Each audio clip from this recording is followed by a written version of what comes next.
மயிலாடுதுறை மாவட்டம் சீர்காழியில் 5 ஆண்களை ஏமாற்றி திருமணம் செய்து கொண்ட பெண்ணை போலீசார் கைது செய்திருக்கிறார்கள். டாக்டர், அரசு அதிகாரி என்று புது கதைகளை சொல்லி ஏமாற்றி இருக்கிறார். நண்பர்கள் வைத்த திருமண பேனரால் கல்யாண ராணி சிக்கியது எப்படி? வடிவேல் படத்தில் வரும் இந்த திரைப்பட காட்சிகளைப் போல நிஜத்திலும் ஒரு பெண் அடுத்தடுத்து திருமணம் செய்து பல ஆண்களை ஏமாற்றி இருக்கிறார். பெண் விரித்த வலையில் அடுத்தடுத்து 5 ஆண்கள் சிக்கியது எப்படி?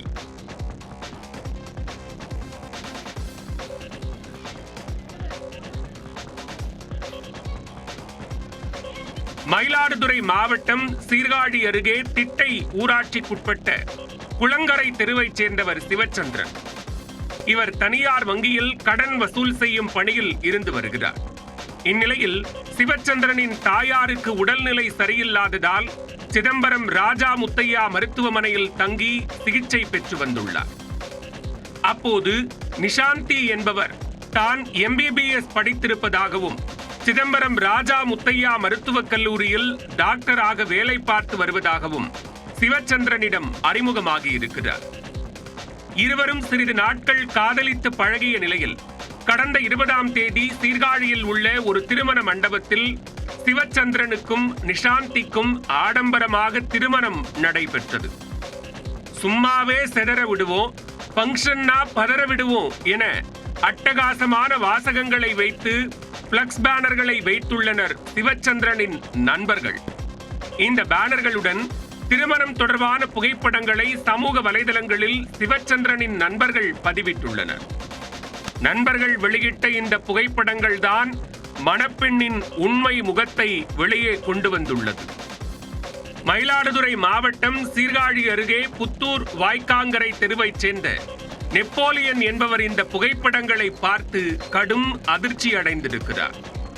புகைப்படத்தில் மணப்பெண்ணாக இருப்பவர் தனது மனைவி என்றும் 2017ஆம் ஆண்டே தங்களுக்கு திருமணம் நடந்துவிட்டதாகவும் சொல்லி புயலை கிளப்பி இருக்கிறார். மேலும் இது தொடர்பாக நெப்போலியன் சீர்காழி காவல் நிலையத்தில் அளித்த புகாரில் பல தகவல்களையும் தெரிவித்துள்ளார். தனது பெயர் மீரா என்றும் தான் அரசு வேலை செய்து வருவதாகவும் தன்னிடம் அவர் கூறியதாகவும் இருவரும் காதலித்து கடந்த 2017ஆம் ஆண்டு திருமணம் செய்து கொண்டு கடலூர், சிதம்பரம், சென்னை ஆகிய ஊர்களில் வசித்து வந்ததாகவும் தெரிவித்துள்ளார். கடந்த 2021ஆம் ஆண்டு சென்னையில் வசித்து வந்தபோது ஒன்றும் சொல்லாமல் என்னை விட்டு மீரா சென்று விட்டதாகவும் கூறியுள்ளார். அதன் பிறகு பல இடங்களில் தேடியும் அவரை தொடர்பு கொள்ள முடியவில்லை என்றும் நெப்போலியன் காவல்துறையினரிடம் கூறியிருக்கிறார். மேலும் இருவரின் திருமண புகைப்படங்கள் மற்றும் பல புகைப்படங்களை ஆதாரமாக காட்ட போலீசாரே அதிர்ச்சி அடைந்து விட்டனர். தன்னை ஏமாற்றிய மீரா மீது நடவடிக்கை எடுக்க வேண்டுமென சீர்காழி அனைத்து மகளிர் காவல் நிலையத்தில் நெப்போலியன் புகார் அளித்திருக்கிறார். புகாரின் அடிப்படையில் காவல் ஆய்வாளர் செல்வி, உதவி காவல் ஆய்வாளர் புஷ்பலதா ஆகியோர் வழக்கு பதிவு செய்து விசாரணையை தொடங்கியுள்ளனர்.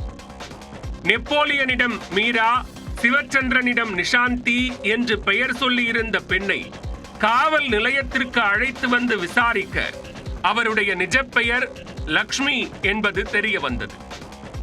லக்ஷ்மிக்கு சிவச்சந்திரன், நெப்போலியன் என 2 கணவர்கள்தான் என்று நினைத்திருந்த நிலையில் சிலம்பரசன், ராஜா என மேலும் 2 கணவர்கள் இருப்பதை அறிந்து போலீசாருக்கே தலை சுற்றி விட்டது. கொடியம்பாளையம் தீவு கிராமத்தைச் சேர்ந்த லக்ஷ்மிக்கு பழையார் கிராமத்தைச் சேர்ந்த சிலம்பரசன் என்பவருடன் முறைப்படி கடந்த 2010ஆம் ஆண்டு திருமணம் நடந்துள்ளது. இவர்களுக்கு ஒரு மகன், ஒரு மகள் என 2 பிள்ளைகளும் உள்ளனர். இந்நிலையில் சில ஆண்டுகளுக்கு முன்பு சிலம்பரசன் இறந்துவிட்டதால் குழந்தைகளை உறவினர்களின் பராமரிப்பில் விட்டுவிட்டு லக்ஷ்மி தனியாக வசித்து வந்துள்ளார். பின்னர் தனது பெயரை மாற்றிக்கொண்டு 2017ஆம் ஆண்டு புத்தூர் கிராமத்தைச் சேர்ந்த நெப்போலியனை திருமணம் செய்துள்ளார். 2021ஆம் ஆண்டு அவரிடமிருந்து பிரிந்தவர் கடலூர் மாவட்டம் சிதம்பரம் கோல்டன் நகரைச் சேர்ந்த ராஜா என்பவரை திருமணம் செய்து வாழ்ந்துள்ளார். 2024இல் தன்னை கோயம்புத்தூர் மாவட்டத்திற்கு பணியிட மாற்றம் செய்துவிட்டதாக சொல்லி அவரையும் விட்டு பிரிந்து சிவச்சந்திரனை திருமணம் செய்துள்ளார் லக்ஷ்மி. இந்த சம்பவங்களுக்கிடையே ஈரோடு மாவட்டத்தைச் சேர்ந்த ஒருவரையும் லக்ஷ்மி ஏமாற்றியதாக கூறப்படுகிறது. நோக்கம் பண நகை தான். அந்த மாதிரி ஒருத்தவங்கள ஏமாத்தி பணத்தெல்லாம் எடுத்துக்கிட்டு கிளம்பிடுவோம். ஒரு வருஷம் தான் ஒருத்தவங்க கூட அப்படிங்கிற மாதிரி இது போய்கிட்டே இருக்கு. சரி, இதே மாதிரி யாரும் பாதிக்கப்படக்கூடாதுங்கிறதுனால ஸ்டேஷன்ல போய் கம்ப்ளைண்ட் பண்ணோம்னா அவங்க ஆக்ஷன் எடுத்திருக்காங்க. எடுத்து இப்ப இதுல இன்னும் பல பேர் நான் இது சம்பந்தப்பட்டிருக்கேன்னு ஒரு ஆளா வந்துட்டு இருக்காங்க. இதுல இன்னும் வேற யார் இருக்கிறாங்கன்னு தெரியல. இது விசாரணை முடிஞ்சாதான் தெரியும் இன்னும் யாரா இருக்கான்னு. பல ஆண்களை ஏமாற்றி திருமணம் செய்து கொண்ட லக்ஷ்மியை மகளிர் போலீசார் கைது செய்து நீதிபதி முன்பு ஆஜர்படுத்தி சிறையில் அடைத்தனர். 12ஆம் வகுப்பு வரை மட்டுமே படித்த நிலையில் டாக்டர், அரசு அதிகாரி என கூறி பல ஆண்களை ஏமாற்றிய லக்ஷ்மி மீது இதுவரை 4 ஆண்கள் மட்டுமே புகார் கொடுத்துள்ளனர். ஒவ்வொருவரையும் திருமணம் செய்துவிட்டு பிரியும் போது அவர்கள் வீட்டில் இருக்கும் நகைகள், பணம் மற்றும் விலை உயர்ந்த பொருட்களை லக்ஷ்மி எடுத்துச் சென்று விடுவார் என்றும் அவரால் பாதிக்கப்பட்ட ஆண்கள் தெரிவித்துள்ளனர்.